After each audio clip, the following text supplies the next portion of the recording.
nice. It's always nice to have technical difficulties in the morning. No. Not nice. No. We saw that a new name is popping up as a potential trade rumor. Might be too old, though, man. We'll get into that, Joe. No.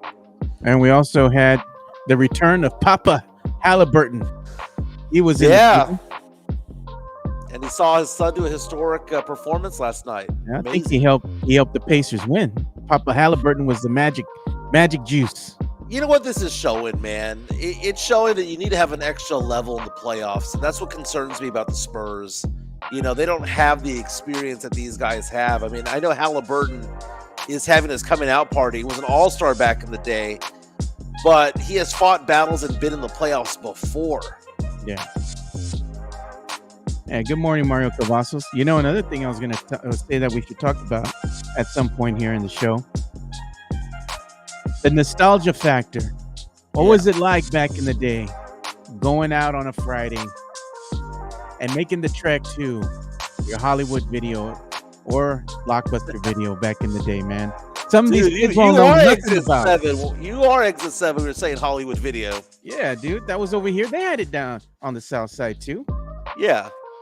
You know, but that's the other that one. Was the move. There were a couple of other ones. Pop and Go. Pop and Go. Yeah. Blockbuster. You had the Hollywood video. That was one of the big ones. What was the one? Was Hollywood video attached to HEB, or what was HEB? Yeah, it used to be on the south side of town. It wasn't really attached. It was in the same parking lot. Yeah. It was like the Denny's to the La Quinta. They were always right next to each other. Welcome to another episode of the Area 210 podcast with Mike Jimenez and Joe Garcia. Make sure to subscribe and hit that like button. Join the discussion as we broadcast to you live from beautiful West San Antonio.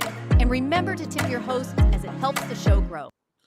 What's up? What's up? What's up? My name is Mike Jimenez. Hope San Antonio and South Texas is having a wonderful day today. That is Joe Garcia producing today's show. Joe, are you staying dry? Because I'm reading all these reports that there are some parts of San Antonio the past 3 days that have had up to 6 inches of rain, specifically Helotes in the far northwest side, the UTSA area. Joe, are you keeping dry right now? Yeah, man, I'm trying to keep dry. But, you know, the second night of storms, you know, and this one hit like super late. It was like 4 something in the morning. I woke up because it was the thunder was kind of loud, and you woke up and I try to look out the window, and it's like a strobe light, dude. The thunder's the lightning's just going off, man. And you know, it was another healthy downpour of rain. You know, thankfully this time there was not a lot of hail mixed in with it, but you know, it's a nice welcome change because the rain was was needed really bad here in San Antonio and the surrounding areas. So hopefully that water fell where it needed to in the recharge zone, because the Edwards Aquifer was kind of low, man. It's been low for a while. Getting kind of dry. It is pouring rain right now in Conroe. So if I get kicked off, it's going to be because of that. So the rain goes from there, comes over here. Fact of the matter is that it's going to be summertime pretty soon, and we're all going to miss these days, right? We're going to say, man, I wish it was raining, right? Because the 105-degree temperature is right around the corner. I hate it. But that's part of living in Texas. Hey, we have a new way of being part of the show. We have 2,450 subscribers, and you can take part one of two ways. One, we have our chat going on. We see Fernandez, Mario Cavazos, Elias, Kaisel coming in from France, Garrett from the Netherlands. We've gone international again today.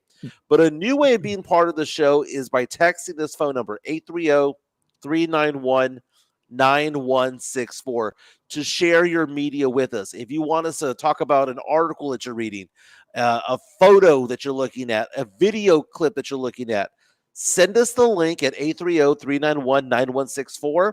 If we like it, we pop it onto the show. It's another way of being interactive with us here at the Area 210 podcast. But we have a lot to get into today, Joe.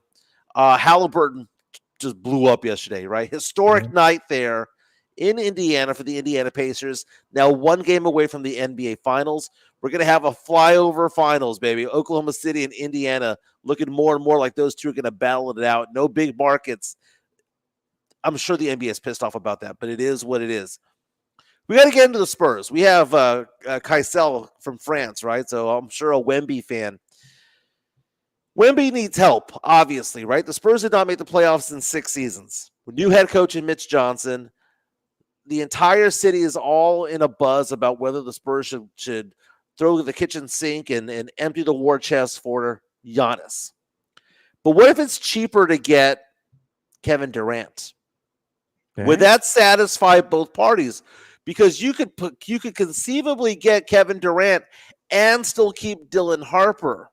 So which would you rather have? Giannis and basically nothing else? Or would you rather have Kevin Durant and Dylan Harper? If you had to choose between having just Giannis alone and Harper, the number 2 overall pick in this year's draft, next month's draft, which would you rather be? Is it enough? Because, again, the trade proposals are going out there that people are hyped are talking about. Shams Charania of ESPN also bringing it up as well, saying the Spurs are on the market to make a move. Maybe it's not Giannis. Maybe it's Kevin Durant. Is this something that would satisfy both sides? It's like that thing from Nickelback. Look at that photograph. Oh, that's me when I was 17 years old, baby. Look at that. Yolanda. This is courtesy of Elias. He's doing the media share with us right now. So again, like if you share something with us, we'll put it up on the screen. And that's how you can pop in, baby. That's how you can pop in. So we'll talk about the Spurs as well. Joe wants to get nostalgic about Hollywood Video. I told you were Exit 7 by saying Hollywood Video. It is Blockbuster Video, baby. Pop and Go. That was for the cochinos back in the day because it had that beaded room in the back. We all know what that was. Oh, we all knew what was going on back there, dude. Being 15 years old, going, why are people going back there? I don't get it. What's going on? There's like a Spencer's in Ingram Park Mall. You know that. Oh, my God. The Spencer's in the back with the posters? Yeah, man. Just so that you could see a Pam Anderson or a Jenny McCarthy poster. I was talking about Pam Anderson with my girlfriend the other day. I never found her attractive. Oh, my. I didn't get it. I never understood the fascination with Pam Anderson. I know she was with Tommy Lee, and they had that whole video back in the day. Pam Anderson did nothing for me. She was no Yasmin Bleeth. She was no Carmen Electra. She was no Jenny McCarthy. I'm sorry, dude. Pam Anderson was cochina to me back in the day. Ah, come on. Joe, let's talk Spurs. I know the NBA Finals are going on, but you were talking about this pre-show about Shams Charania from ESPN. What does he have going on these days?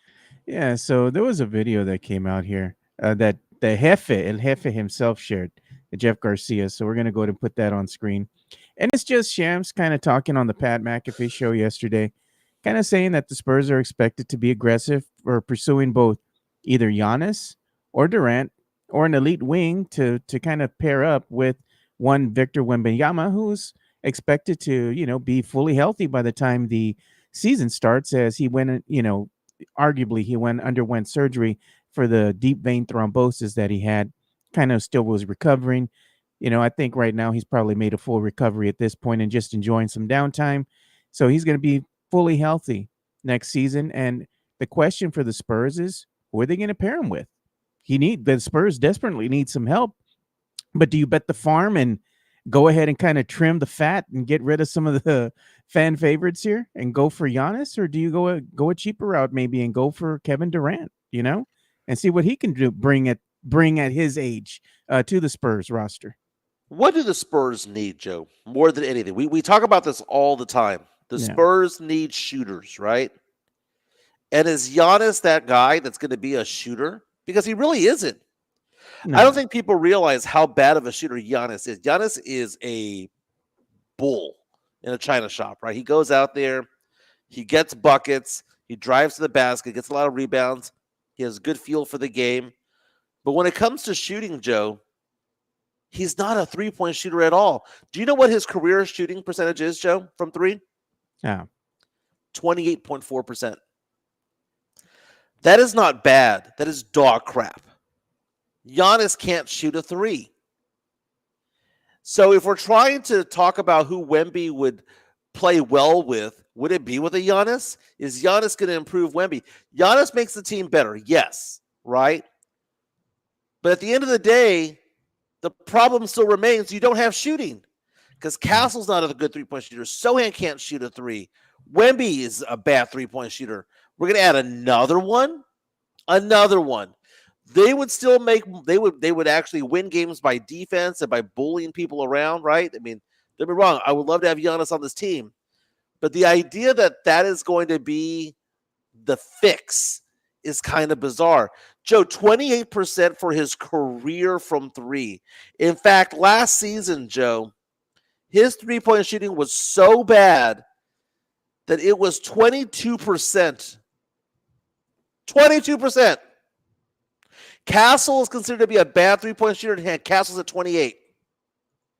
Yeah. Explain this to me. And they were saying they're giving you crap because they said that you said Pamela Anderson was not hot, but Angel Reese was, and she looks like Sid the Sloth. And first of all, that's also an AI type of thing going on, but let's just pretend what that is. But let's keep. I understand we want to have them as part of the show, but let's keep the flow of the conversation. You want to play the video?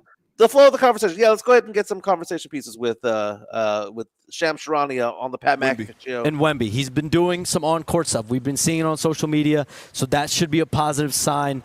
And the Spurs, everything I hear, they fully expect him to be ready to go for the start of next season, for the start of training camp. That is amazing news for the San Antonio Spurs. And the NBA. Yeah, we'll talk about that. For Wemby to be ready. Back-to-back rookies of the year. Wemby doesn't want anything to do with the Pacers, but I understand what you're talking about. It's good for the NBA. They also have a ton of assets. They have tradable contracts. They have the number 2 pick. They have the number 14 pick in this year's draft. They have a bunch of tradable picks as well moving forward. They have all their picks. So El Jefe. Whether there's a player like a Giannis Antetokounmpo, I think a Kevin Durant's another guy that the Spurs, there was mutual interest in at the deadline. I think they're going to be looking very actively to see, is there a wing player we can bring in that could take us over the top? A wing player to take you over the top. Is that what? Okay, because look at the Spurs roster right now as it's constituted, provided the Spurs keep the number 2 overall pick. You have De'Aaron Fox at the 1. You have Castle or Harper at the 2, 3, probably both, or maybe add Vassell. Those 3 players playing the 2 and 3. You have Harrison Barnes. You have Wemby. You have Sohan in the mix somewhere. You have Keldon Johnson in the mix somewhere. What you need is shooters. Giannis does not provide shooting. He provides rebounding. He provides defense. He's obviously a top 5 player in the NBA, but he does not provide shooting. And what it's going to take to get Giannis is to empty the war chest, get rid of the 2, the 14, get rid of the Atlanta picks, get rid of all that. It's probably going to take 4 or 5 first-round draft picks, plus 3 or 4 players. Getting Kevin Durant, who might be very old, but still a 43% shooter from 3, might be the better deal because you get him for 1 or 2 years, you provide the shooting, you get the spacing that the Spurs need, and you get to keep Dylan Harper. I got something better than that. You know, the thing is like we know everybody's saying, well, you all listen to ESPN too much. You should form your own opinions. No, I mean, we're just putting what's out there right now and everybody else is sharing. So the problem is that Spurs fans push back a lot because you have Kevin Durant, who's of a certain age already, and they're like, well, he's not good anymore. He's better than Devin Vassell, man. Let's be honest. Giannis gives you an inside presence in the paint. You know, something that you're not getting with Wemby. He can go ahead and get the rebounds and be that dominant force inside the paint to help go ahead and, you know, be that rim protector along with Wemby there, the 2 towers. Okay. I can see that, but at what cost? Now, the other thing that's not really talked about or frowned upon is maybe the Spurs going after somebody else in free agency that might be kind of flying under the radar. Everybody's saying, well, you need a big man. You need a big man. Well, there is going to be a big man that's going to be on the market coming from way of Chicago Bulls here. And that is none other than, you know, Nikola Vucevic. Yeah, Nikola Vucevic. I like Vucevic, man. Vucevic is a Spursy kind of player. Averaged 18 points per game last year for the Chicago Bulls. He's in his mid-30s. I believe he's 34 years old. Yeah. This is a veteran move right here if the Spurs were to go after him, and this would require a trade because he's still under contract by the Chicago Bulls. But the Spurs do need somebody to play down low who's going to play a little bit of bully ball down low, get some rebounds, play some defense. Vucevic is a quality player. This would be like getting Harrison Barnes, right? Yeah. A center version of Harrison Barnes. He is the Toyota Corolla of centers, is what Vucevic is. He's not a star, but he will get you 30 every once in a while. He popped off for 43 a couple of years ago. It is possible to get a big game out of Vucevic, but Vucevic was kind of in that situation when Zach Collins went over there. Minutes went down a little bit. Yeah. Vucevic is a solid veteran player, and if it takes a little something to get him, great. This might be a salary dump of all things for the Bulls, and the Spurs have salary cap space to absorb. That's not a bad pickup there. BX says Vucevic is terrible on defense. Brings it on the offensive side. What's the same argument they had with Zach Collins? Terrible on defense, but he wasn't giving you much on the offensive end either. Now he's with the Bulls and he's looking like a world beater over there from time to time, and Spurs fans are like, oh, we should have kept him. No, you shouldn't have kept him. They did the right thing and cut him loose. He was just taking up cap space, and he just needed to move on. He wasn't a good fit for the San Antonio Spurs. But if you wanted to go ahead and compare the numbers by the numbers, let's go ahead and look and see what his stats were for the 2024-2025 season. I know everyone's like, oh, he's not a rebounder. He averaged 10.1 per game. How many do you need him to get? You need him to get 15? He ain't Rodman. 18.5 points a game, Mike? That's not too bad. And for a career, 17.2 points per game. For a career, 10.5 rebounds. Who says the guy doesn't rebound? He does crash the boards. He may not play down low in a very, very physical way. He might be on the outside in. He is 6'10". He gets rebounds. An effective field goal shooting percentage of 59.2% last year. He would have been the third best Spur last year. He's not and the whole go get Jonathan Kuminga. What is the fascination with Jonathan Kuminga? Let's call up Jonathan Kuminga's stats. Maybe I'm wrong. But there has been a fascination with Jonathan Kuminga with Spurs fans for the longest time. I don't understand it. I mean, I get it, but I mean, like, at what cost do you want him? You know, it's like if you could get this brother on a budget, you know, and still have a lot of cap space left. I mean, yeah, John Dyer, who's on our stream right now, says it might cost too much. This might be a salary dump, though. Could be. So, and I know that you have to match salaries from time to time, but if you have the cap space to absorb it, not necessarily the case that you need to do all that, right? This might be something where you trade a Keldon and picks or something. A pick, maybe not even a good pick. I'm gonna look up his contract, right? Vucevic's contract. And it'd be even better if he's on an expiring deal, by the way, because then you can recoup that cap space a little bit better. But dude, the guy makes $20 million a year. He makes $20 million a year. Do you know what that costs? Keldon Johnson. That's what Keldon makes. Keldon makes about 17. Bye. You could trade him for Keldon, right? And by the way, he's on an expiring deal this year, $21 million. Expiring deal. Get him as a 1 year rental. 1 year rental. 1 year. See what you can do. Put him in there. Jonathan Kuminga. There is a fascination with him because he's all potential, right? And I'm looking up Kuminga's stats, right? Jonathan Kuminga, who plays for the Golden State Warriors, he had a very strong end of the season last year. The last 3 games of the season, he got 30, 23, and 26, right? But this is a guy who's in his 4th year in the league, averaged 15 points per game, 16 points per game the year before that, 9 the year before that. Is he a bad player? Is he a scrub? No. Kuminga is 6'8". He's not a scrub. Again, last year, 15.3 points, 4.6 rebounds. He's not a scrub. But does he provide exactly what you need from all facets of the game? No, he doesn't. He's a career 33% shooter. Let's get some shooters on this team, man. Let's get some. Well, according to a Spurs fan, he fits the bill, you know? They're fascinated by the kid. Do you know what it is? He got hyped up so early. He got drafted so early in the draft that people got excited about him. He's still 22 years old. People got excited, but he is who he is, Joe. He's not going to get any better. There's no more leaps from Jonathan Kuminga. Who is he better than on the Spurs roster right now? Who is he better than on the Spurs roster right now? Real talk. Real talk. Is he a better version of Sohan? If he is, it's not that much better. Sohan's a better defender.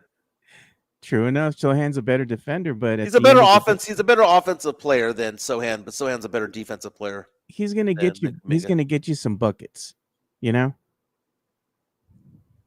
And they're saying that the upside is better than, than what's on the roster currently. Could be. I think he is who he is, dude. I think we're looking at a Devin Vassell situation. He's going to be a guy that averages 15 and 7, 15 and 5 for his career. There's no star quality to it all. He's not lighting it up beyond the arc, though, from the 3-point line. And it might cost too much, man. He's a former lottery pick, 7th pick in the draft back in 2021. That's why he gets hyped up, is because he was picked so early in the draft. Yeah. Everyone thought he was going to be a potential star, and he never was. What's his He's never going to be. EFG? 49.5%. Basura. 49.5%. 49.5%. Yeah, let's go get Kuminga. We need shooters, but let's get somebody who has a bottom 10 percentile in effective field goal shooting. Oh, gosh. They're saying he's better than Keldon Johnson. He's not. Keldon and Sohan. He's not. Keldon Johnson is a decent player. Keldon Johnson, hey, for all the hate, if you want to give hate to Vassell, that's great, right? There's one player that should not get any slander this offseason, and that's Keldon Johnson. Because guess what? That fool showed up last year. Keldon Johnson was the only player off the bench who brought it pretty consistently last year. So for as much grief as we give Keldon had a good season last year. Tony Nellis in cap saying, I want Naz Reid. Again, Naz Reid wouldn't be a starter, though. Naz Reid is not a starter. He's somebody who's going to be off the bench and might get you 25 to 30 minutes per game. Maybe not 30, player. 25 to 27. Player. He's a very, very, very good player. We need starters on this team. And if we're going to be throwing money at people, don't you want to get a starter? Jonathan Kuminga is basically, it's that Spider-Man thing, with the Spider-Man meme, the pointing meme with Sohan. At least Sohan plays defense, man. Hey, they both like to dye their hair, Mike. They got that in common. Poor man's Jeremy Sohan, or Sohan's a poor man's Jonathan Kuminga. It's the same thing. So let's go back to Kevin Durant. Let's look up Kevin Durant's stats here. All right. Kevin Durant, they're going to blow up what's going on in Phoenix because that whole Devin Booker, Bradley Beal, Kevin Durant super team did not come together well. And you know what? And I knew it because Bradley Beal sucks, dude. Bradley Beal is one of the most overrated, most overhyped players the last 10, 15 years. But Kevin Durant last year, 26.6 points per game, 6 rebounds, 4.2 assists, effective field goal shooting of nearly 60%, shot 43% from 3, played ball at UT, not that matters. Go get him as a 1 or a 2-year rental. I wouldn't be mad at it because you know what? We'd keep Dylan Harper. So let's say that this costs here Barnes and it costs Keldon or Barnes and Vassell, right? Yeah. The Spurs would have a roster of De'Aaron Fox, Dylan Harper, Stephon Castle, Kevin Durant, Jeremy Sohan, Wemby, Champagnie. I mean, that's not a bad team, Joe. He solves so many different issues. He stretches the floor 43% from 3. His career 39% from 3. And guess what? The same way the CP3 mentored Stephon Castle, you might say that Wemby could learn from Kevin Durant because they tend to play a similar type of style. The more I think about it, Joe, Kevin Durant might be better for the Spurs than Giannis because Giannis would become the alpha of this team and not Wemby. But I believe that if Durant comes over, it is not Durant's team. It's not Fox's team. It's still Wemby's team. Kevin Durant was able to go into a situation in Golden State back in the day that had Draymond and Steph and Clay and win 2 chips out there, was the Finals MVP twice. Yeah. He actually is somebody who knows his roles. Kind of a prick, but he kind of knows his role. Oh, he can be a dick if he wants to. He puts up the numbers. It's like he's a better version of what Devin Vassell is for the San Antonio Spurs, and he would space the floor a lot better, open the game up for the team. because you got to go ahead and respect him, because not only is he very good at just making that perimeter jump shot, he can also shoot the three. So you got to respect him, and you got to come out beyond the arc to go ahead and guard him, which means that somebody will be free inside the paint to get an easy layup, an easy, I don't know, finger roll or something, and maybe it'd be an and one opportunity, something that the Spurs don't really have at this juncture, because they're so crowded up inside the paint. It's hard for them to even move. The floor spacing is horrible, man. Every time you see that every game, it's just awful. There's no fluidity to the offense. Kevin Durant would bring all those things to this Spurs team, and the offense would have a different flow about it. It would look a lot better. You're right. A better offensive flow, as you said, Joe. It's also something that he brings playoff experience. He's somebody who brings finals experience. He's been around the block, played for Seattle originally, then it became Oklahoma City.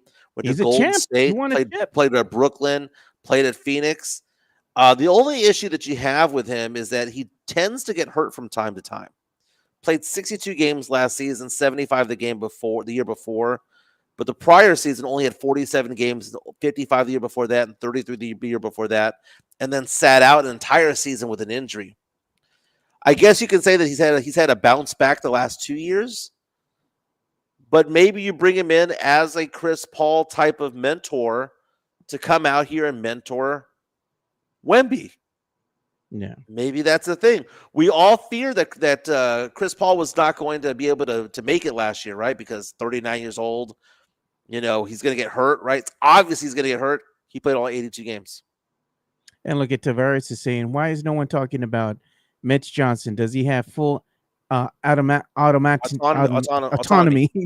to hire his own staff at this point? And I think the answer to that would be yes, but maybe the current roster that he has with him right now is maybe what he wants to go ahead and roll with. They've been very close, but it is up to him to go ahead and decide how he wants to go ahead and move forward, since for all intents and purposes, this is Mitch Johnson's team to coach now. He can make those changes. It is his team, man. And I hope they give him a long enough of a leash. I hope that the whole El Jefe Pop in the front office is not him still being a dictator, because Pop really needs to focus on his health more than anything else. But you look at the salaries of Kevin Durant. Yeah. $50 million, Joe. It'd be a 1 year rental at $54.7 million. Yeah. We got another. So you would have to send out Durant. Devin Vassell. You would have to fans send would out not be mad if this was the outcome. No, not at all. Him holding up a trophy for the San Antonio Spurs. Would they be mad? Of course not. Absolutely not. Mm-mm. No, if that would be the outcome, getting rid of Vassell or getting rid of a Keldon Johnson and some picks, and you bring in Kevin Durant and you win a chip, all will be forgiven. Oh, this is funny too. Look at this. This one had me laughing because they were saying Mike's complaining about the media share. He's telling them not that I complain about. I'm not complaining about the media share. I'm just saying, let's finish a conversation and then go to the media share. The switching gears is difficult sometimes. They're making fun of you because they're like, "Do you want us to go ahead and media share?" And then Mike gets mad and pulls a Karen when we do it.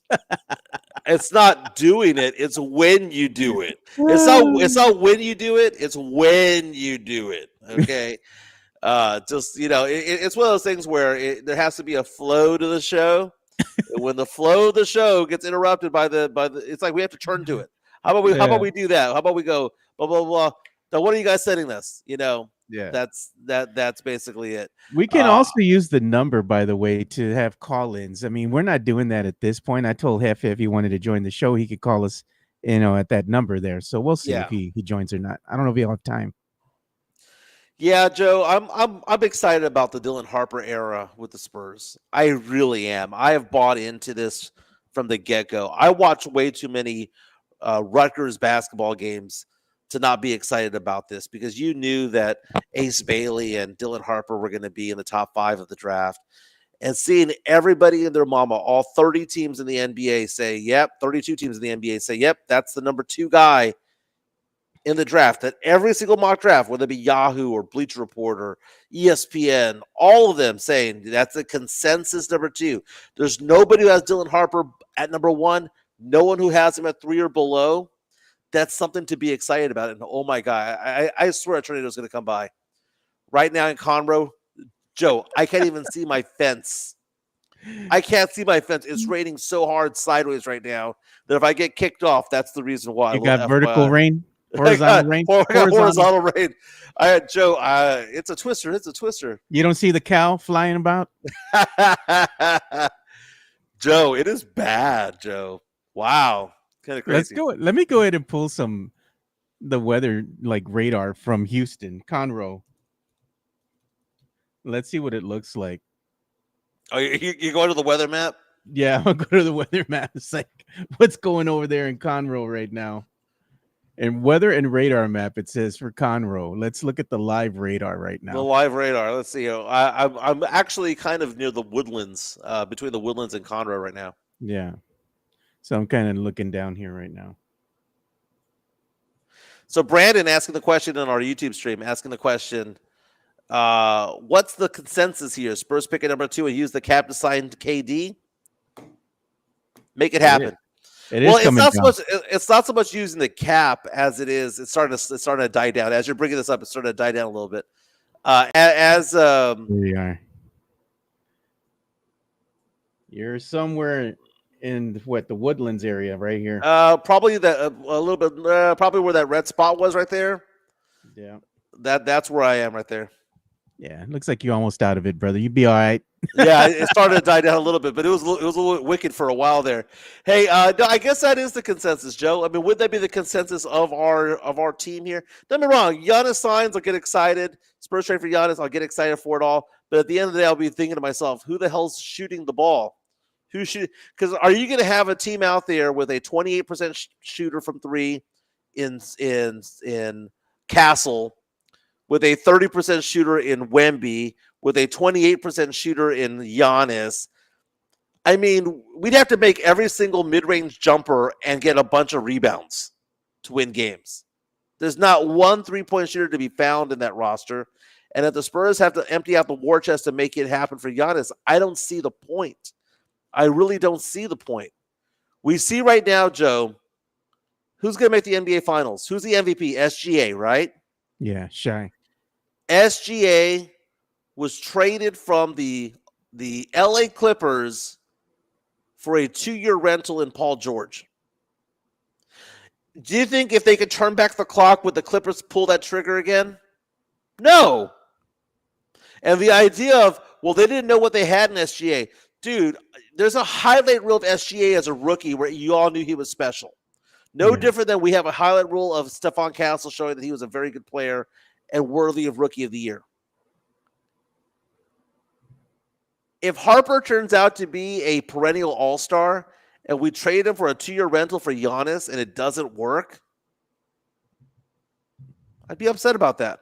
No different than Clipper fans looking at the games right now watching SGA just go off. I'd be pissed off too.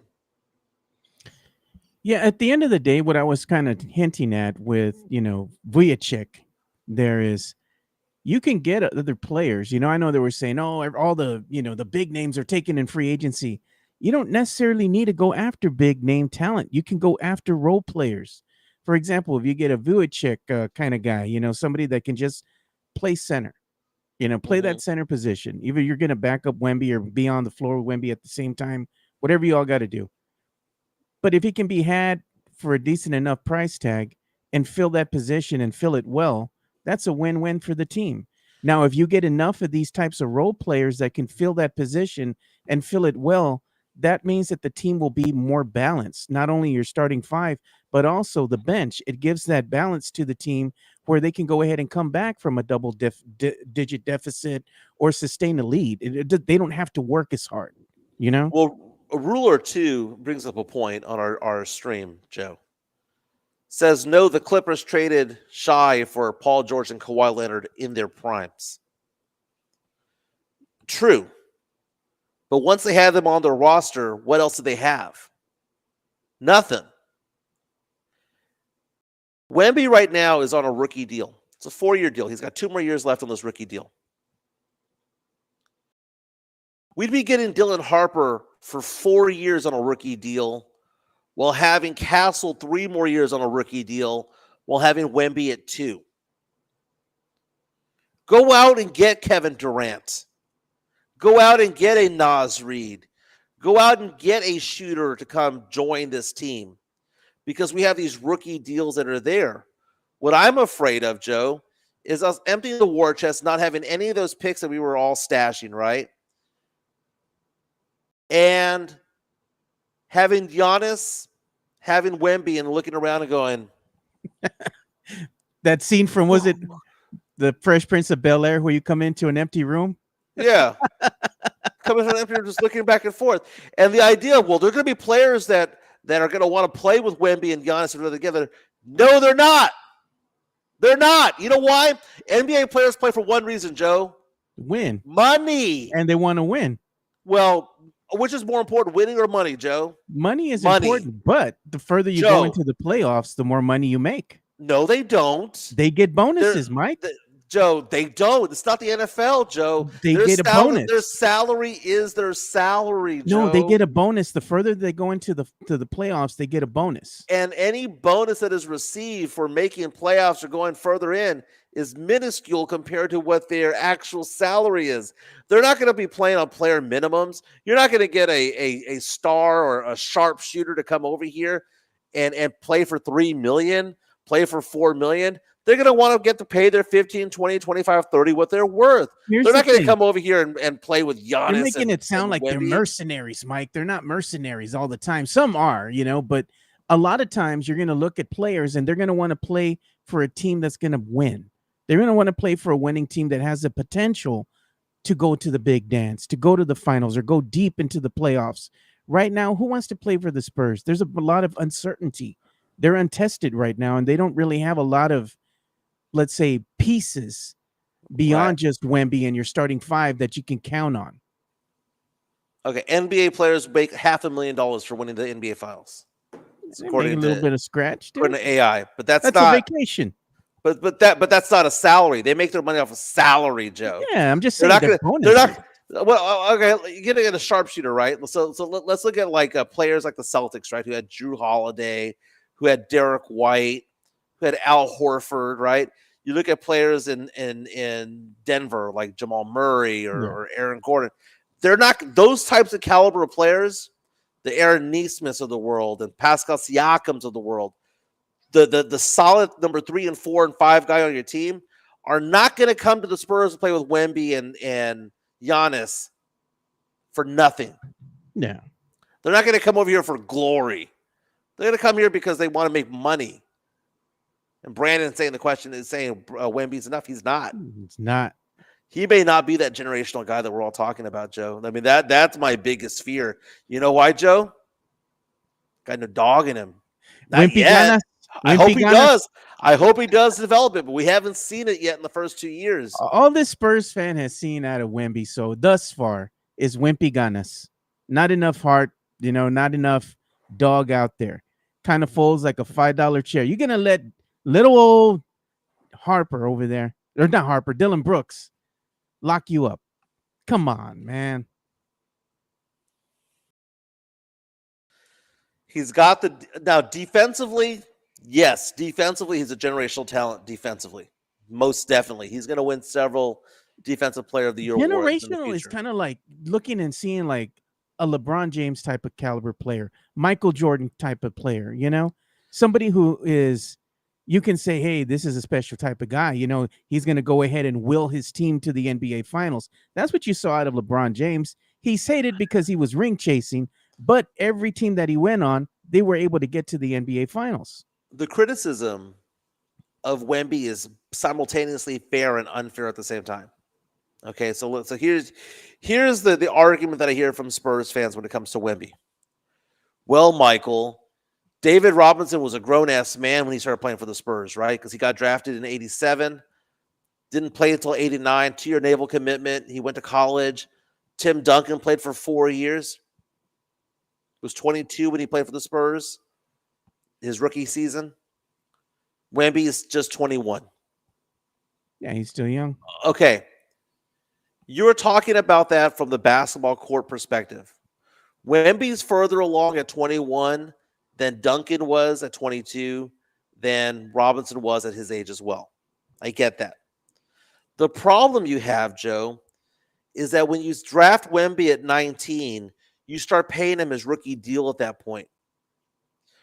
Would the Spurs have won championships with Tim Duncan if Tim Duncan was on a max deal his rookie season? Because when Wemby becomes the age that Duncan was when Duncan first tied up his shoes and played for the Spurs, he'll be making the super max. So we can go off and say, well, yeah, he just doesn't have the experience. He's wet behind the ears. You know, that's great. But if you're going to burn the rookie deal and come out 3 years early, I'm sorry, man. I can't hold you to the whole thing about, well, it's your age. You're just 19. You're just 20. You're just 21. You're already burning the deal, and you're already in line to get a Supermax contract at 22, 23 years old. That I don't get. Tony Ornelas, you guys hate on Wemby much? Hate on him. He is only 23 years old. So you're going to say the same thing when he's 28 and he's still stinking it up out there on the court, but he's a generational talent? Come on, man. Let's get with it. Everybody wants to win now. And if you want to win now, you need the best out of your players in their prime when they're young. Come out and show us something, man. Spernandez, I bet 2 years into LeBron and Jordan's career, folks said the same thing. Come on, Wemby is a generational talent. I hope so.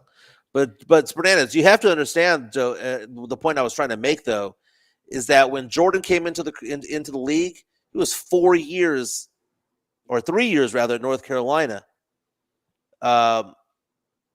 They weren't making big dollars early on, even if you were the number 3 pick in the draft, as Jordan was in '84.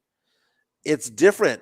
Wemby's going to be, Joe, earning $75 million a year when he's 23. That's facts. That's what's going to happen.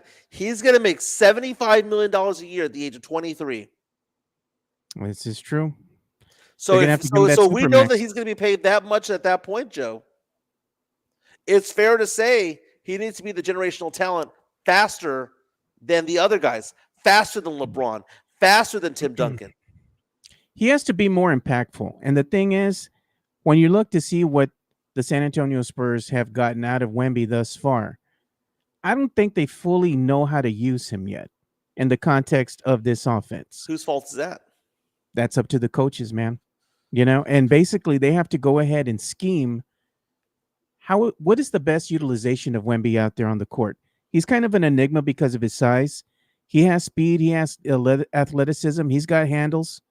You know, he's a great passer, but he's not utilized correctly. And I think that is what irritates Spur fan the most, is they want to see their player go out there and be a generational talent.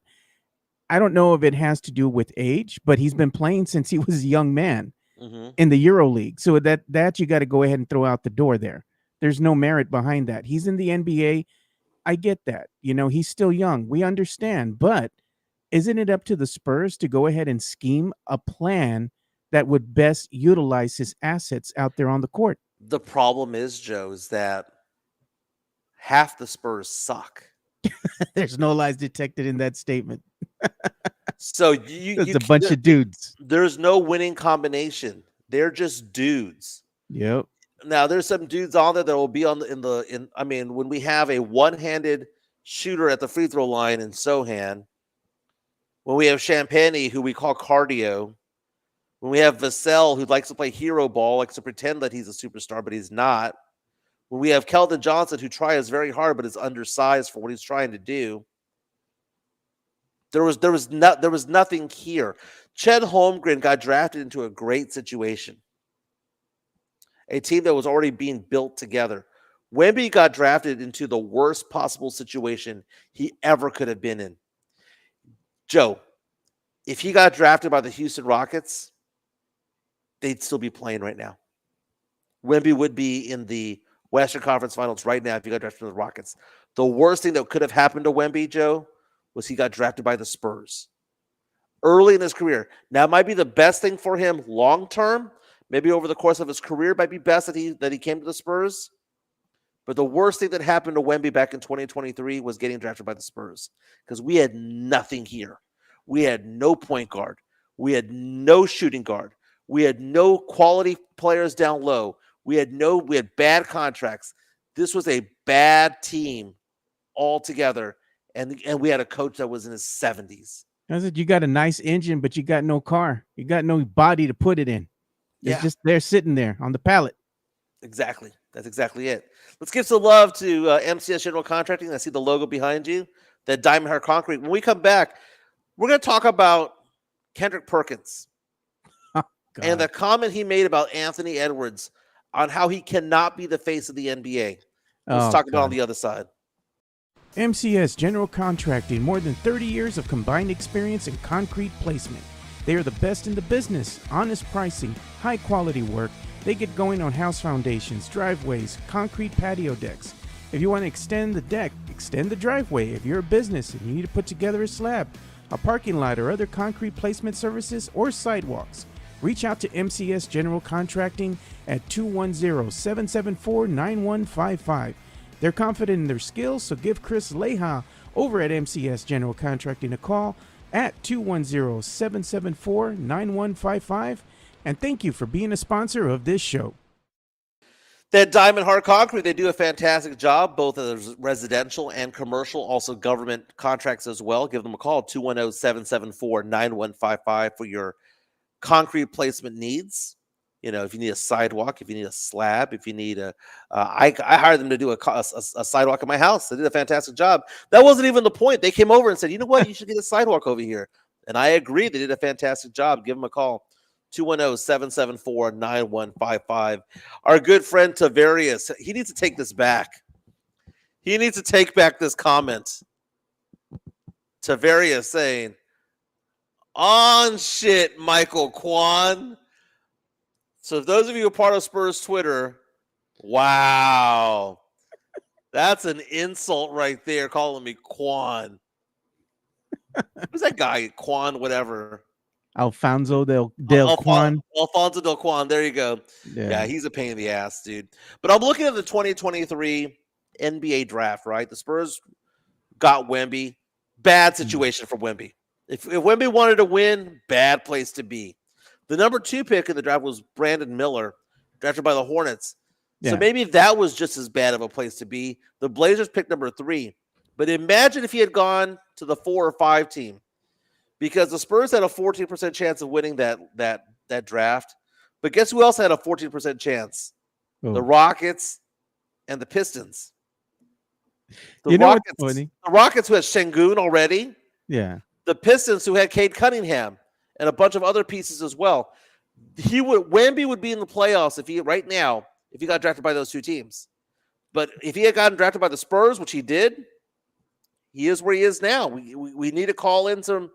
We need to get other better players around him. Yeah, you know what they're telling. Rudy G says, "Haha, Quanwick." That's what he's known as on the X. I mean, he's not that bad, dude. I mean, he's just a Spurs fan like the rest of us, and he likes to, be a little bit of a troll from time to time. But I mean, he's really, at the end of the day, he's been around for quite some time. So I got nothing but respect for Quan. We've had our differences at times as well, but yeah, some of his opinions might be off the wall, Mike, kind of like yours in a way. So I can kind of see the similarities, but people start coming around to Quan and they start coming around to your takes as well. So there's a similarity. My takes have reason associated with them. Don't be wrong. I'm a Spurs fan. I'm hopeful that Wemby turns things around. It's just not all going to be about him. Yeah. You needed to have the inside out. You need to have the shooters out there. You need to have the right coach. Pop wasn't going to be it, man. I was screaming that from the mountaintop from the beginning. You do not build a team around a 73, 74, 75, or 76-year-old head coach. You don't do it, because crap happens to people's health, and guess what happened? He had a stroke, right? You don't do that. Yeah. So, and I got crapped on for that comment, because in Pop we trust, he can step down whenever he wants to step down. Well, you know what? He got forced down. It's sad. It never should have ended that way. It's sad that his legacy ends that way, okay? There is something to be said about the fact that when Wemby got drafted by the Spurs, the Spurs had nothing to surround him with. Yeah. The rebuild started the day that he got drafted. Because what did Pop do his rookie year? Let's go see if we can have Sohan play point guard. Actually, that was 2022. Still, it was stupid. That was 2022. Wemby gets drafted in 2023. Brutal, dude. Brutal. But the Spurs didn't have any players there because Keldon's not going to be winning anything on his own. Devin Vassell's not a star. Sohan's not a star. Champagne's not a star. There's nobody there, Joe. We are a G League team without Wemby. Bunch of dudes. Just a bunch of dudes. The YMCA pickup game at the Y. Now, the big idea, though, is that Wemby's going to be the face of the league one day, right? Yeah. But according to Kendrick Perkins, and I was watching there we go. First Take when he said this, everyone rolled their eyes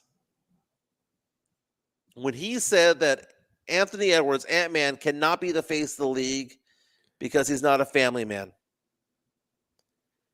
He was going on to say that back in the day, you had Larry, you had Magic, you had Jordan, you had Kobe, you had Shaq, you had LeBron, you had Steph Curry. They were all seen as family men at the time. Now, hindsight being 2020, you realize that Magic was screwing everybody he could find, right? Yeah. Oh, we got Mike frozen here. Guess the weather finally got him. Well, anyway, he's going on to say about the comments by one Kendrick Perkins and saying that basically Ant-Man can't be the face of the league because he's not a family man.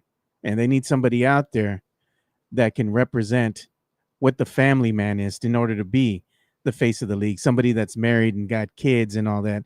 Because we understand what Ant-Man has done infamously behind the scenes there with just paying his baby mama all that money right up front and saying that he don't want nothing to do with his kid. So he's like, that's why he's saying he can't be the face of the league. And he's entitled to his own opinion, and that's probably why everybody was rolling their eyes at the brother, for his comments. But Kendrick Perkins has been known to say off-the-wall stuff before, so it doesn't surprise me that he got caught saying something dumb like that. Let's see if we can get Mike. Mike, Magic just froze him. Mike cheated on Cookie. Tornado got Mike. The tornado got Mike. Let's see what he's saying right now. I wonder if he had a power outage or something. Yeah, he said the electricity went out for a second. Exactly what I thought. That's why we couldn't get him back. Hopefully he'll come back here in a minute or so, but we're just going to go ahead and roll with it. Well, let me know. What do you think the comments are in regards to this, thing that Kendrick Perkins said, that Ant-Man should not be the face of the league because he's not a family man. It says, who cares? He took care of them. Man, he did. And it says, Rookie Roy says, Wemby looked like he was somewhat disappointed when the Spurs won the draft pick, or first draft pick when they got him. Oh, hold on. Call here.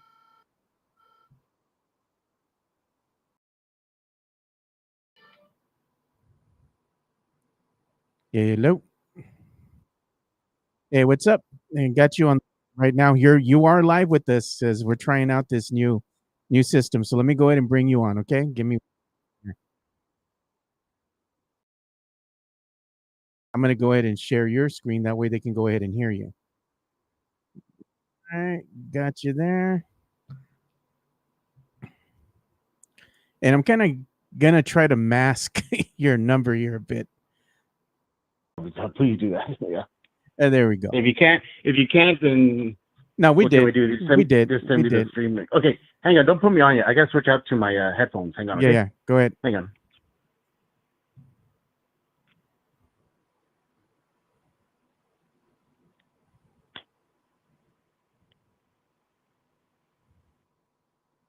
So we're going to be joined right now by Jeff Garcia. He's going to be joining us to go ahead and talk some San Antonio Spurs basketball with us. Okay, Joe, you there? Yeah, I'm here. Mike went down because he had his power went out over there in Conroe. So he's trying to get back. We lost Mike. Everybody's like, Mike. Oh, he's coming back now. So let me see what. Are we live yet? Get him back. Are we live? Yeah, we're live. We're live right now. Oh, hey, what's up, everybody? I didn't know. I thought you still had me in the backstage. No. You're live. This is a different system now. All right, there we go. Man, why are you fancy? Why are you fancy like that?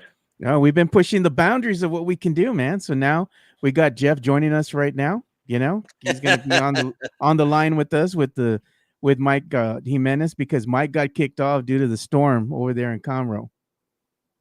Yeah, was it the same storm that came by last night? Yeah, the same one. Can you hear Jeff, Mike, by the way? I can, yeah. And Fernandez. I can't hear Jimenez.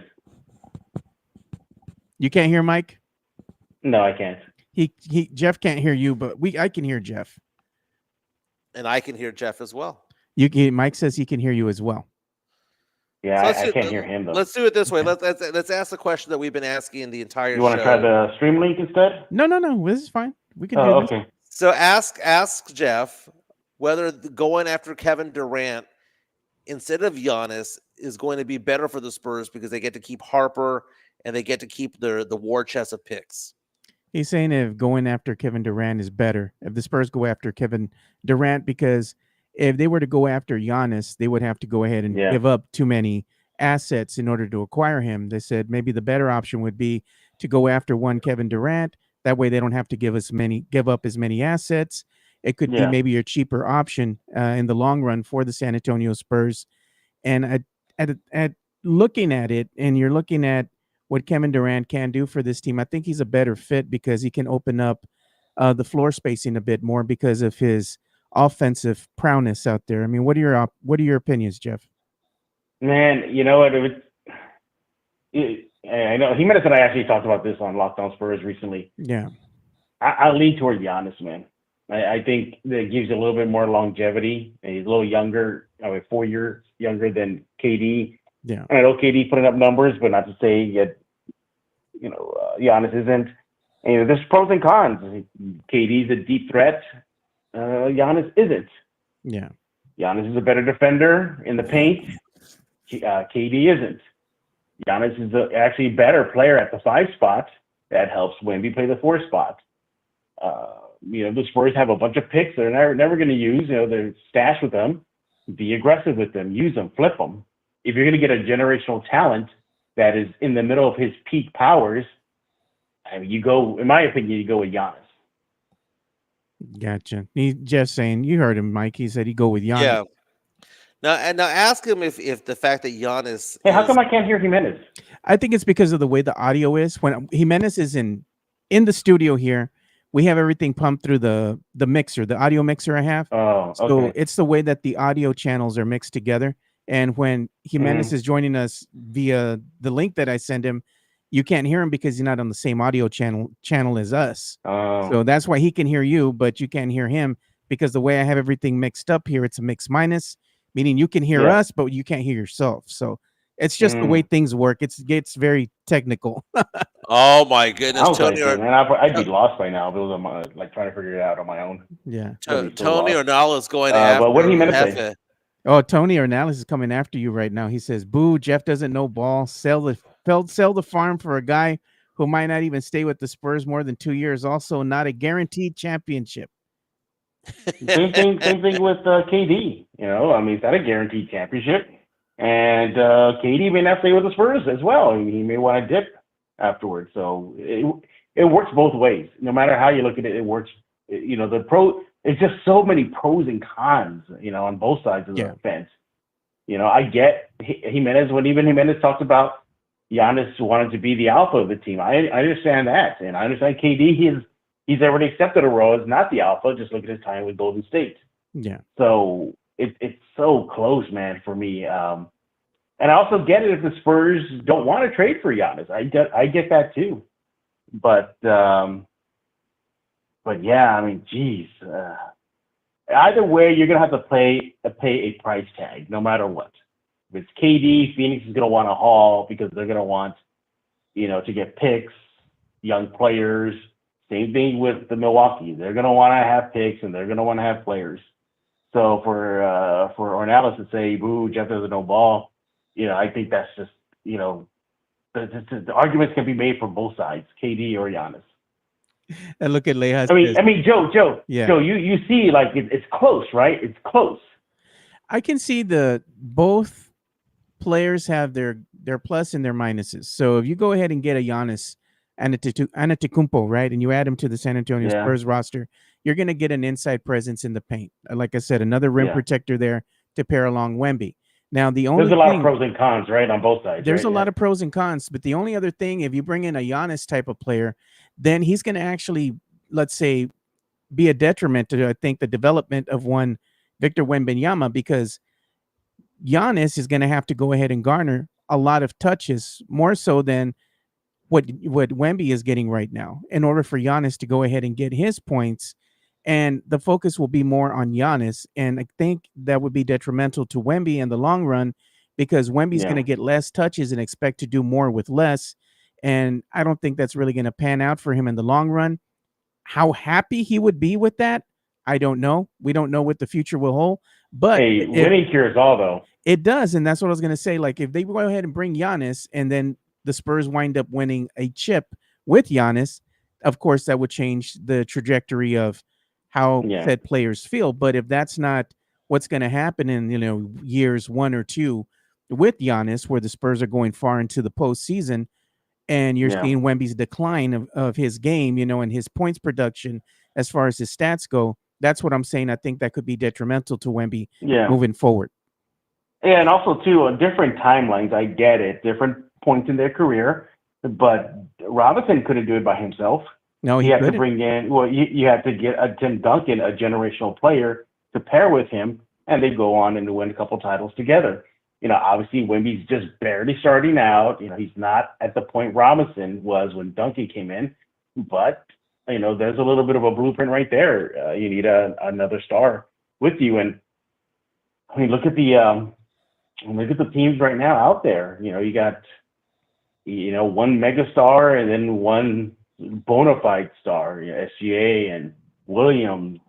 Yeah. What's he got out there? I had presented this argument, and you would tell me what you think about it, Jeff. So we were talking about Giannis or Kevin Durant. The Spurs are projected to be aggressive going after either one of those and free agency per, Shams Charania of ESPN.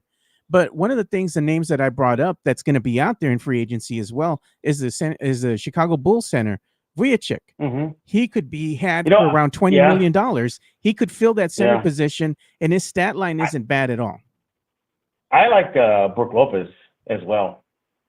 Yeah, here's a guy. He's a veteran, big. He's evolved his game. In his Brooklyn days, he was just a big boy in the paint and just would be a bruiser. Now he's evolved his game where he can still do that, but also hit the outside shot pretty regularly. So Brook Lopez is up there for me too.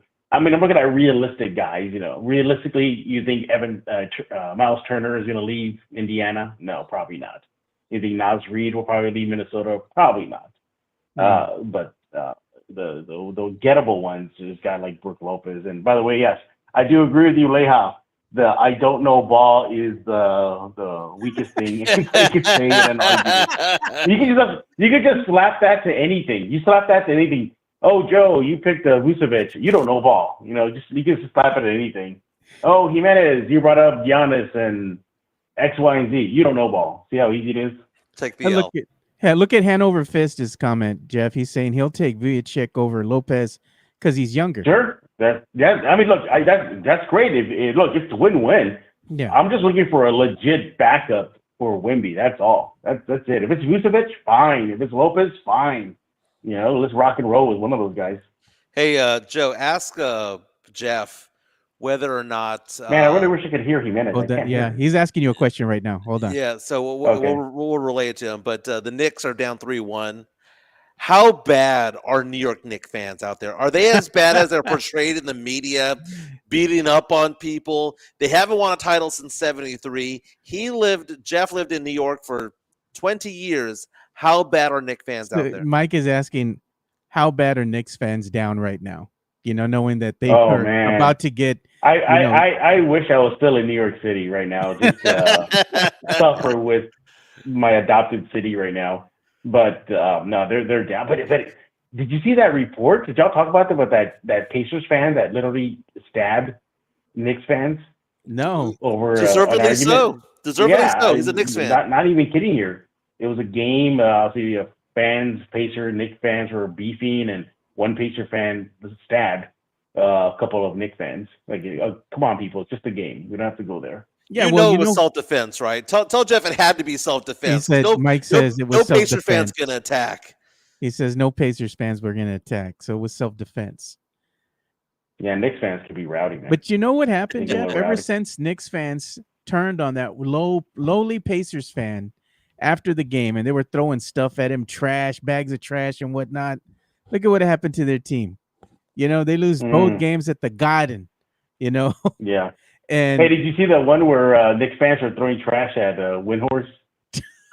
I saw that. I'm not kidding. They were throwing stuff at him. He's a bigger target, man. And did he get hurt? To take them all on because no. They just threw it was just like litter, like potato chip bags and like bags from McDonald's. They were just throwing it at him, and they were just calling him out because I think he was not a pro Knick guy. So look at this, Jeff. It was hilarious though. Mario Cavazos is saying getting Jakob Poeltl back. I mean, Jakob Poeltl has Spurs knowledge, but as far as us ever getting him back, I don't know that'll ever happen. But Vucevic can be had for about 20 mil.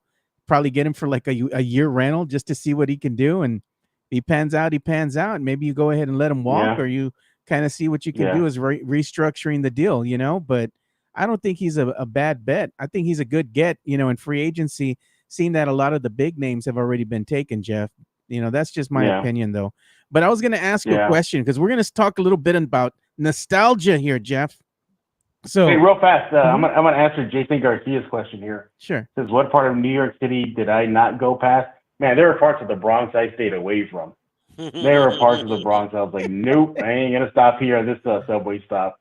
Hell no. You're not gonna get a sandwich from there?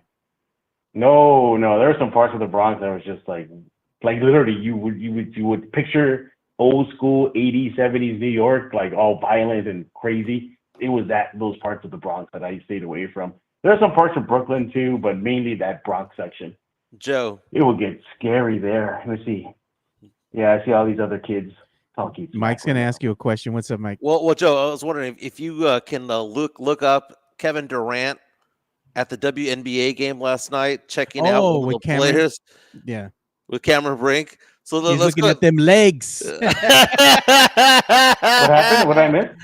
Kevin Durant, he was showing some dog in him. What happened? Cameron Brinks was meeting him before the game, and she came out and she was wearing an outfit. You know, she looked cute, showing her legs. And Kevin Durant, how tall is Cameron Brink? He couldn't help but stop looking. He couldn't help but look at her, man. Let me show it on screen. He was caught. Yeah, he was caught, dude, in 4K several times, but repeatedly in 4K, bro. Look, let's put it up here. Look at this brother. Come on, man. Look at Kevin. He got caught in 4K. Kept looking at her the entire time. Look at him. Oh my God. He's like, damn, girl. Them legs. What them legs do? Cameron Brink is 6'4", but 6'9", and what at all? He's looking at them legs. Ask Jeff if he'd be intimidated by a woman who's 6'4" wearing high heels. Mike is asking, would you be intimidated by a woman that's 6'4" wearing high heels? Not at all. Not at all. As long as she's built for speed. Not at all. Not at all. You gotta be crazy to say yes, you would. Would you, Joe? 6'4"? That's way too tall for me, man. That's way too tall for Mike or any of us, dude. I mean, what are you gonna do? You gotta get a ladder or something. No, you just have fun. That's it. Just have fun. Get a ladder. Just figure it out. No, you just have fun. That's all. Go and have some fun. But yeah, Kevin Durant got caught in 4K. But I was gonna ask you a question here. So as we go into a bit of nostalgia, man, I was saying because I saw a video here on the X. Oh man, let me get Jeff back. I accidentally cut him out.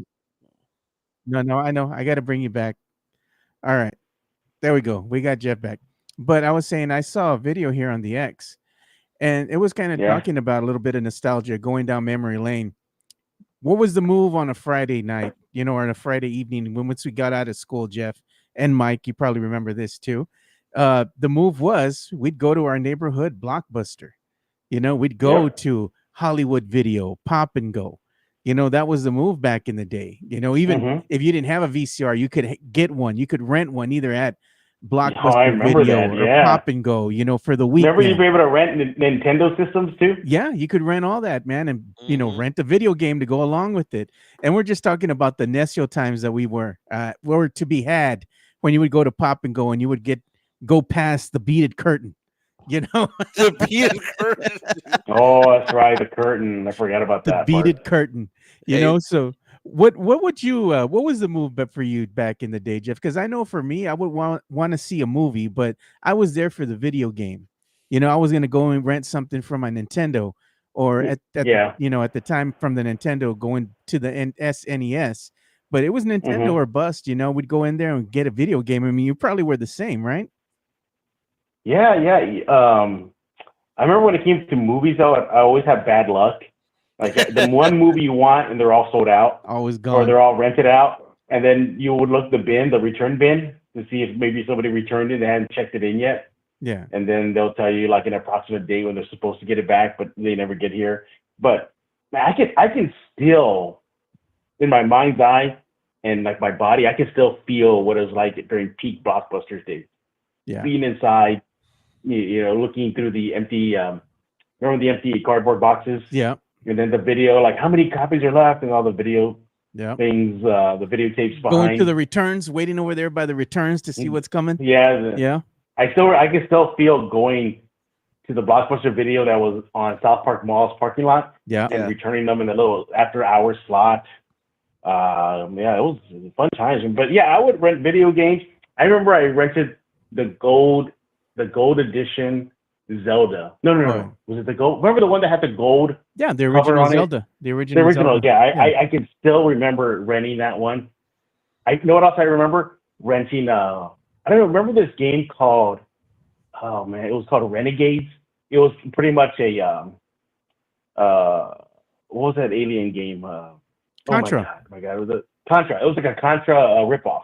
Yeah. But instead of side to side, you would see them above, like a third person view as they're going up. Like it was instead of a left right scroller, it was up and down scroller. Gotcha. But Joe, do you remember how easy it was to put together and take apart the Nintendo games? I had friends who would go over. I had friends who would go over and they would unscrew the Nintendo cartridges of their old games that they didn't want, take the motherboard out of one, steal the one from Blockbuster, and steal a game. Like they'd want the new game, right? They'd get it, they'd rent it, they'd take out the motherboard, and then they return the motherboard of like Pac-Man. Yeah. So Mike is saying, remember back in the day, Jeff, when he was saying that it was easy for his friends back in the day to go ahead and take apart the Nintendo cartridges, right? Unscrew them. And what his friends would do is that they would go and rent a video game from Blockbuster, Hollywood Video, wherever. And they would unscrew the cartridge and get their old game that they didn't want anymore and replace it with the game that they just rented that they did want, and then return it back. Brilliant move. Yeah, brilliant, dude. So I know you can't hear us right now. So did you want me to go ahead and just send you the link via the X so you can hear Mike? Like, what do you mean? Like you get off the phone call right now? Yeah, get off the phone call and I'll just send you the link via X and you can just join with the audio there so you can hear Mike. Okay, we'll do that. Okay, I'll do that right now. Okay. Joe, there was nothing worse than he mentioned going to the bin, right? Remember the fear of getting a late fee? Because the late fee was expensive. It was like $30, dude. I mean, think about that. The late fee at Blockbuster, I believe, was $30. That was in $1995. That's like $60 now, right? So there'd be that race to get to the bin. You have to get there by noon, right? And you'd be at home, be 11:55. You'd just be waking up, and you're racing down. Like for me, it'd be racing down.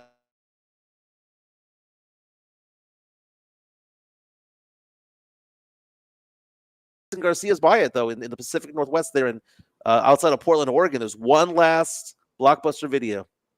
No, it was over. There was one that they had in Alaska or near Alaska, and that one shut down. So I think they all finally had shut down. officially, because they still had one lonely one open, but that one is come to an end. And we have a video right here as we're waiting for Jeff to go ahead and join us. There we go. There you go, Jeff. You're here. My man. Can you hear me? Yep, we can hear you, brother. Moneybags. What's now going on? Now I can hear y'all. There you go. We're on the same audio channel now. That's why.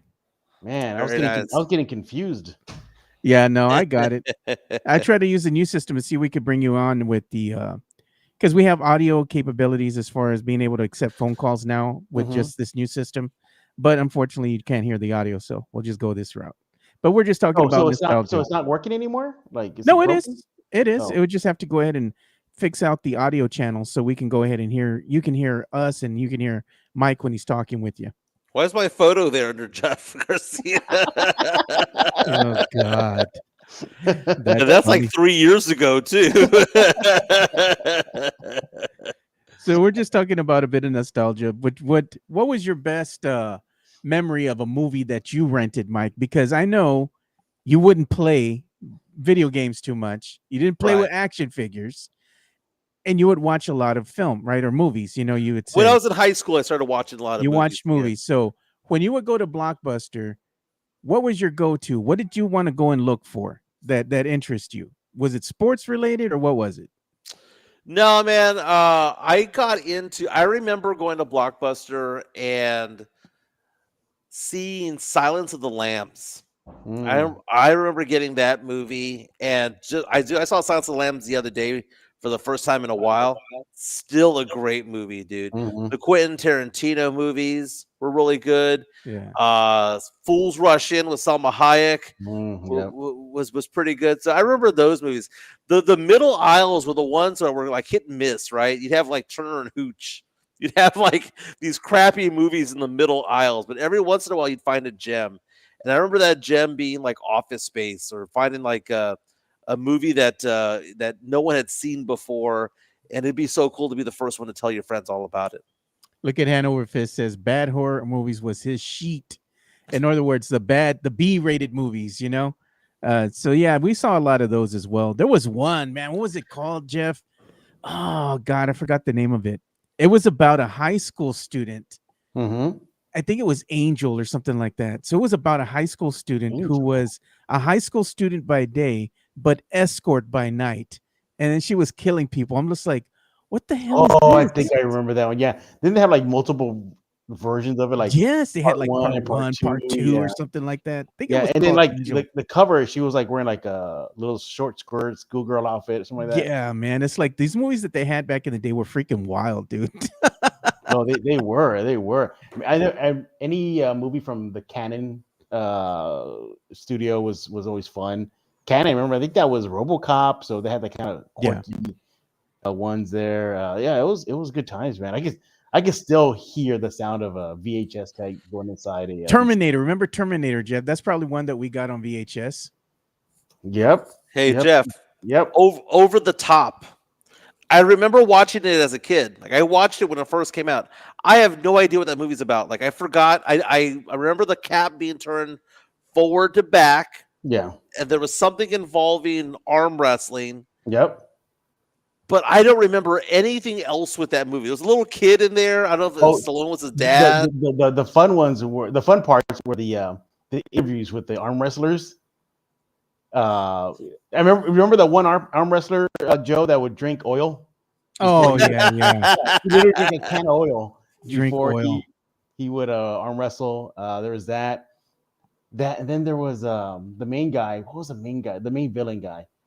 Oh, Bull Hurley. That's it. Bull Hurley was in it. He was also in the second Batman with Michael Keaton.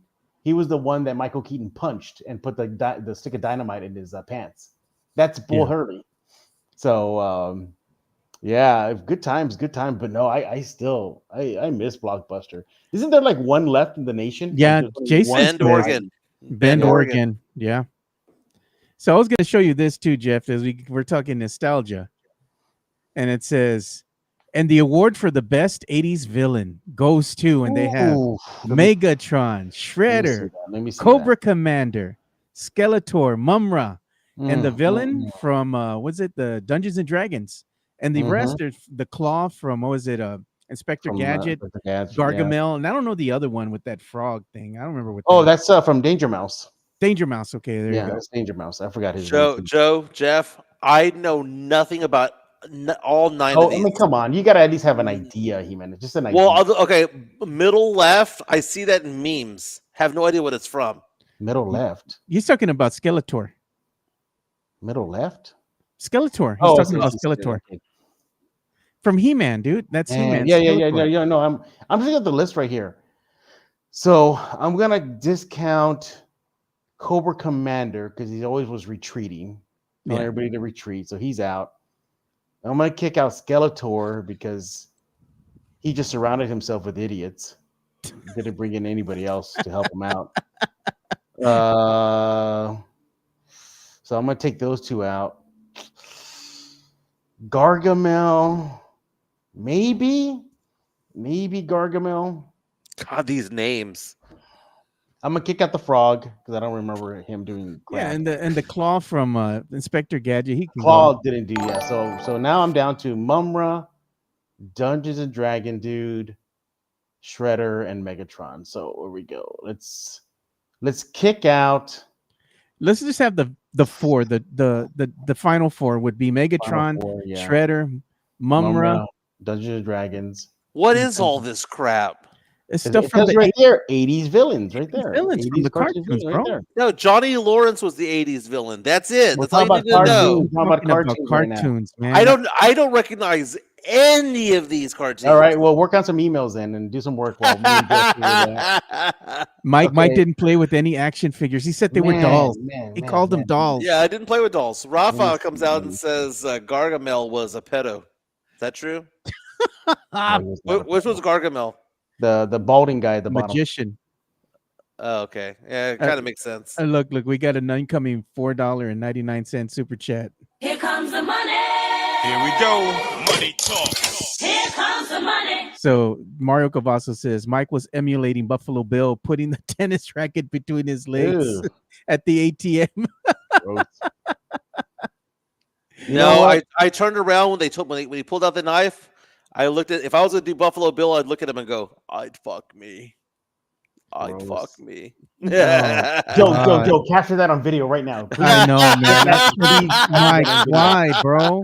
Get that on video. Why, Get bro? it on video now. It's already he's already given them gold that's gonna be on.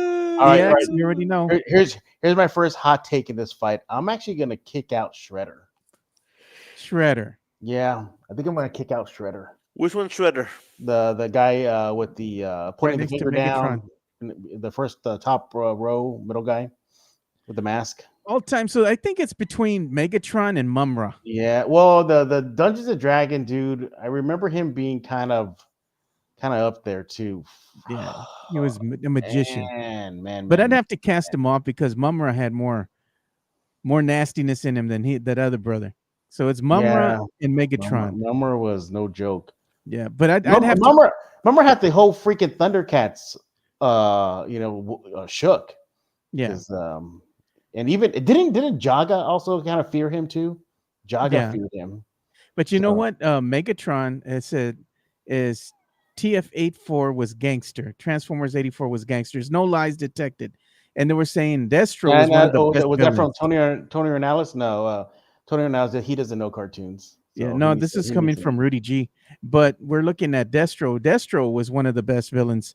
He got to bang Baroness. Listen, he won it right there, man. He won the contest. If Mike didn't like cartoons, once he saw the Baroness, I think he would change his tune. I'm googling that right now. Yeah. Let's Megatron. I liked how he, as much as pissed me off that he kept Starscream around, but a part of just torturing Starscream. The mental game that he gave Scream, I thought that was kind of cool. That was pretty diabolical. Starscream had some gangster in him too. I remember when he kicked Megatron off of the little space shuttle. Remember? As much as we make fun of Starscream, you go back, he could throw. Yeah, he could fight. I mean, he would be whiny in the fight, but he was a smart fighter. Yeah, he had some hands. He's a gangster in him, dude. Yeah, he had some hands on him. If we're talking about fighting, can I ask one quick question for you guys? What's up? Right. We go back in time. The three of us go into a time machine. We go back in time. We go to the arcade. Right. We put quarters in Mortal Kombat. Who's your character? Scorpion. It depends on which Mortal Kombat, because I think it was three. I think it was three. I was choosing or two. I was choosing Reptile. He was the guy that was the lizard that would spit acid. Yeah. I think I would do. I remember I was down to Kano or Alex is saying Sonya. Sonya. Oh God. Melina Kitana wins. Mike could not go play Mortal Kombat with me when I would go to my grandma's house. It was too ethnic for you, and it was too hood for you, man. My grandma lived off of a street called Veracruz, and it's over there by the courts, man. And there was a basketball court right across the street from where she lived, and right around the corner there used to be this little gas station. So me and my cousins would walk over there in the hood and go and play Mortal Kombat at the little gas station there. And one time we went to go play, and guys were playing basketball there in the front of that court. We go to play Mortal Kombat, and we come back, and there's cops and everything in the front. My grandma's telling us to hurry up and get inside. He said there was a shooting there, and somebody died. Really? Right when we left. By the time we left, when we came back, somebody died there on the court, man. Dang. Yeah. That's messed up. Good times, man. Good times. Hey, you ever see the documentary of making the Mortal Kombat video game? It's on YouTube. Yeah, it was actually video that they shot of him, man, and everything. Yeah, but we got to get off the subject because Michael's already getting glassed over, Jeff. So hey, he brought up the Mortal Kombat topic, not us. He brought it up, but you know what? Mike never went to the South Side to go to Century South to play the arcade back in the day. You know what? I went to the West Side. I would hate? Palmas all the time. When my mom would drag me to the laundromat to do to wash and dry, and you have to just sit there and wait. But then there's video games, and you get like a roll of quarters from your mom, and I was like, okay, and then it's all good now. Get some snacks out of the vending machine, and it was either Galaga, Mortal Kombat, Pac-Man, Tron. Tron was always at every freaking laundromat in San Antonio. Yeah. Hey Jeff, there's a place. I can't get over that picture of Jimenez on my profile right now. Jeff, there's two places over here that if you come by and visit that are in the Woodlands are pretty interesting. One is a BYOB place, but for $15 you get to play video games as long as you want. It's an all day pass. $15. It's all the 80s and 90s video games. For $15 you get to bring your own alcohol. The second place they have over here that I came across the other day, Chica and I went to the movies, and we went to a movie theater that we don't normally go to out here. Yeah. And there's this business park area in the shopping center. And we're like, well, what the hell's over there? They have two of the businesses there are those escape rooms. But there's a third one that's there that is a game show room. Ooh, so you bring 6 friends to go 3-on-3 or 10 friends to go 5-on-5. And you do Wheel of Fortune, you do Plinko, you do all these games from the actual video games, actual game shows. It's a game show setting. Nice. It's pretty interesting. Jason Garcia is saying Centipede. I remember that. Centipede. Yep. Centipede was a popular one too. Remember that one and Millipede? Millipede one too. You know which one I can never figure out? Remember Laxon? What was like kind of side. What was the name of that other one that used to come out and it would talk and it would say Ristar? Remember, wasn't it Ristar? Where it was a little shooter and you would have that face that would come out. Oh no, I'm thinking of Remember Rystar, the guy with the shield? Rystar, yeah, that's the one. And then you had a Time Pilot. Remember Time Pilot? Time Pilot, yeah. Remember Did y'all all play Paint the Lady? The hell? The hell? Oh my god. I'm gonna look it up right now. Paint the Lady was this thing where wrong with you, Jimenez? Okay, it's Painted Lady or Paint the Lady video game. Painted Lady video game is what it was called, and basically it's kind of like mowing the grass, where you like have to like fill out the entire thing, the entire screen before you get killed. But No, if I you don't did, remember it. behind it was a girl in a bikini. Like it was like an image of a woman in a bikini. If you can fill out the entire screen, Really? it was at Rocky J's and Diversions back in the day. Nah, Painted that one- Lady is what it was Yeah, you called. got me on that one. One of my other go-to was Defender. I'd always go to Defender. That Defender was fun- good. Yeah, Defender was fun. Yeah, and then man, Painted Lady. I'm really trying to jog my memory here. Oh, Crystal Castles was cool too. Remember Crystal that one? Castle was fun, dude. There's that little teddy bear, right? Yeah.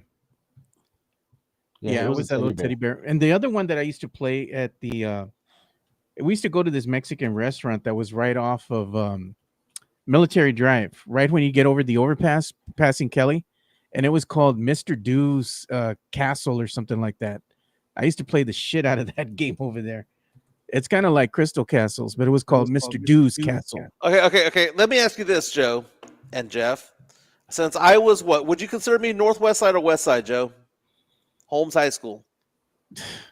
North Side. North Side back in the day. Malibu Castle. I cried when Malibu Castle got destroyed, right? Yeah, When I remember a lot of times visiting there. So did the Southsiders go to Malibu Castle a lot? I went.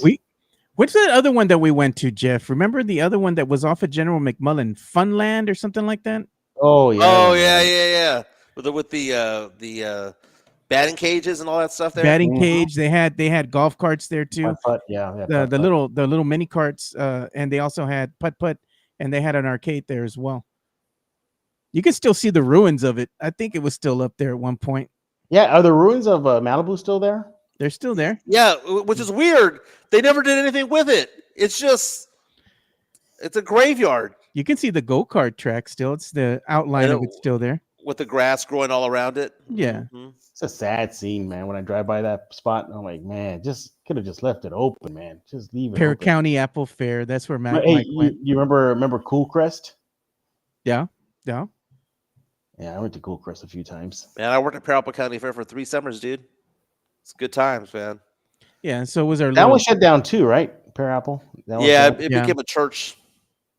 Very, very, very sad. I drove by the other day. Fiesta, Texas. It's gotten a lot bigger. Oh yeah, dude. Fiesta, Texas is it's expanded, man. But pretty much the rides are almost all there, except for a few that they've replaced with newer ones. I'm sure Mike is going to wind up going here at some time with his daughter. Yeah, Chica and I were talking about the other day about going to Six Flags back in the day in Astroworld. Oh yeah, and remember getting hurt? Did you ever get hurt on the Texas Giant or the Rat? Oh yeah, that was the one in Dallas. Wooden ass roller coaster. Yeah, dude, everyone got hurt. Huh? That could never exist now, man. I remember going with my friend Brian Boucher to Dallas to go to Six Flags, and on the way back home, I had whiplash, right? And I was just like off to one side. I couldn't move my head all the way around. I was like that for 2 or 3 days. That would be a lawsuit today. Back then, it was just like rub some dirt on it. Let me tell you a story. So when Fiesta, Texas just opened, I was still a baby, just 1 year old. Our graduating class had our senior day, where we would go out and just have fun. And we went to Fiesta, Texas. And I remember going on the original, like the way it was, the Rattler, its original form. And it was raining that day. So the speed that it was going, when we would get out, it looked like somebody hit us with a bunch of BBs or a BB gun. Jeez. We had like red dots all over us because the speed and the raindrops were pelting us so much. And we would just get back on. And I remember people's backs hurting and necks being crushed in. It was fun times. Good times, man. All these little kids nowadays would be crying right now, right? We can't get on. It's too violent. I think the best, one of the best stores that I can remember, Jeff, from back in the day over at South Park Mall, TG&Y. Remember that one near the Mervyn's, near the food court? Hey, that was kind of like Dollar General, right? Yeah, Dollar General. I remember the wins they used to have on the south side of town. They had 2 of them. They had the one that was off of Military, and you take that one street off to the right. I don't remember the name of it. But then you had the other one that was right there in front of like Harlandale High School, which is the one I used to frequent way back then. It used to be next to a grocery store. I think it was called Super S Foods. That's what it used to be. And Hey, Solo there. Solo Serve was was before Ross, right? Yeah, it was. Joe, Jeff, I never went to Solo Serve once in my life. I never missed out, stepped man. foot. Man, you missed out. You What was missed out. Bell's? Was Bell's TJ Maxx? Yeah, sure. Why not? Sure. It was kind of like a small J.C. Penney or like what do you call it? Foley's or something like What that. Irvin's. Marvin's. My mom used to call it Marvin's. She could never say it right, dude. I don't know why. But Mervin's was legit, dude. We go in there and have some fun, man. Did you ever do best products where it was like a showroom? Yeah. And you wrote down the serial number of what you wanted, and it came down a conveyor belt? That was fun. Yeah. Yep. And what else? You remember when Toys R Us started getting into the video games? Oh, And yeah. The one on the selection- south side. Yeah, you had to get like a ticket. Ticket, and you take it to the customer service. I remember that. I remember that thick plastic, shield they had over the cartridges, like The pocket. Yeah, the pocket and all that fun stuff. And I remember, and you remember the sign, the one on the south side, the big old Toys R Us sign, Toys R Us sign that you can see from the highway. Yep, I remember that. Yeah, I remember there was a toy that I wanted to get when I was getting video games. Yeah, because I used to like this show called Exo Squad. So Exo Squad did a crossover with what was it called? Robotech, right? So they were going to kind of bring in marry the two together. And they did a short-lived run where they had the Exo Squad action figure, the toy inside the same box with the Robotech action figure. And man, I didn't have the money at the time. I wanted to buy it, but I chose to get a video game instead. I should have brought the damn toy because now that toy is rare and it sells for some big money, dude. Big time money. Yeah, when the Toys R Us on Military was still open, I have vivid memory. I have just great memories of it. You know how massive it was and how you enter, and the first thing you would see was kind of like the gift department where like bags and like gift bags were there. But to this day I regret not getting a couple things. One, some Secret War figures that were on sale. I still remember seeing them. So you had like Wolverine and Spider-Man in a bin. Yeah. And then also remember the first time ever that when Star Wars was still with Kenner, they brought back the retro figures from the 70s. Yeah, and Mike, they were discounted, and I never picked those up. And they were there. Mike's glassed over again. But you know what? Remember the Sears popcorn, Mike and Jeff? Yeah. You could smell it when you go into Sears back in the day. Salty as F when you got it too. But let me ask you the one last question before I have to let you guys go. The year is 1994, 95, 96. You're getting ready to go to the club. You're going ready to go to the bar, whatever the case may be. What cologne are you spritzing? Oh, you know what I'm putting on? DK, man. Dracar? Noir. You know which one I'm putting on? The one I still have to this day. Polo Sport. You still wear Polo Sport, dude? No, I bought it a while back, because I saw it on Amazon or something. I was like, it's a little bit of nostalgia. I'll put it on once in a while. Oh man, they don't make it anymore. I used to bathe in DK, man. I mean, I had DK cologne, Dracar Noir, everything. They still sell it. You can still buy it, but they sell it at Walgreens. That's the problem. It's Walgreens, Cool Water. You see them at Ross. Ross carries them. No, not just carries a few bottles. They carry a bunch of DK. Do you want it in the gallon size, sir? And I would have said yes. Yes, I want. Look, Tony Ornelas has a legit question for us. He's saying, Mike, Joe, and Jeff, what was your first job in San Antonio? Mike, what was your first job in San Antonio? McDonald's on Ingram Road, right by Callahan. Really? Jeff, what was your first job in San Antonio? Working at Century South Theaters on Military. Okay. You know what my first job was in San Antonio? I'll feel bad now. I never worked in fast food. My first job in San Antonio was working on Kelly Air Force Base during the summertime, and they were kind of teaching me about information technology because I was really gifted when it came to information technology, meaning technology, computers, that kind of stuff. So that was my first job. I think I was like 15 or 16 at the time. They came to my school and they were asking if we wanted to work, on base, and I'm like, yeah, sure. So they made us take a test, and all the smart kids went to Kelly, and all the other kids went to Lackland. Hey, how come Kelly shut down? It was Cold just War was base over. closures. The Cold War was over. They're trying For to real? Are downsize. you They're messing trying around to with Jimenez, or are you being downsize. serious? No. I mean, it was being Soviet serious. Yeah, Soviet disbanded. There was not as much of a need for certain things military wise, so they came and shut down bases all over the country. Yeah, man, they Did not know shut it that. down because they were downsizing. They didn't need as many Air Force bases as far as the infrastructure came about anymore. So So who's that's out there why right now? Because I still see planes coming in and out. that's Boeing. gonna Boeing, and it's Boeing, gonna oh, be it's like city base now. It's so they do have private contractors that have now let's say leased those hangars out. Mhm. Boeing's one of them, and they have several others on there Yeah, as well. They Lockheed do Martin's also out there. they do maintenance on aircraft, but that's it. It's not the same anymore. Very good. Hey, Man. fellas, I gotta let you guys go.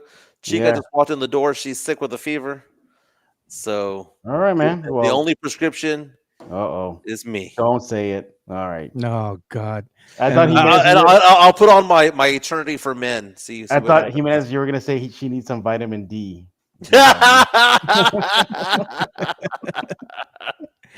God. No, it says 10 over fist was saying, damn, Joe, what happened? What happened, Joe? And I was like, I'm still good at all that stuff. That's why I'm working for the Department of Homeland Security now. So, By the way, man, Joe, man, you and I are scheduled just whack lately, man. We're trying to get you on Lowe's. dude, I've been so Just busy can't with get you work. on, man. I've been at so all. busy with work. It's been insane, man. It's been insane. But I mean, it is what it is at this point. But I'm still You doing know, the show here with you Mike. gotta get your cash. I get that. Yeah. All right. So we're gonna go ahead and bring the show to an end because Mike has to get back to Chica over here. But thank you. Tony says if Mike gets sick, you know what happened. Oh no. No, I don't know what happened. Tell us in detail, Jimenez. What happened? We have the soundbite, the glorious soundbite that he's blessed you with today, Jeff. Man, hopefully you pulled that out, man. That's what she said. That's what she said. Yeah. Oh God. All right, Jeff. We're gonna All go right. and let you go, man. But All thank right, you so later, much. guys. Yep. Laters. All right. Later All on, right, fellas. Mike. We'll be back tomorrow with another edition of Area 210 Podcast. Everyone stay warm, stay out of the rain. We'll be back tomorrow.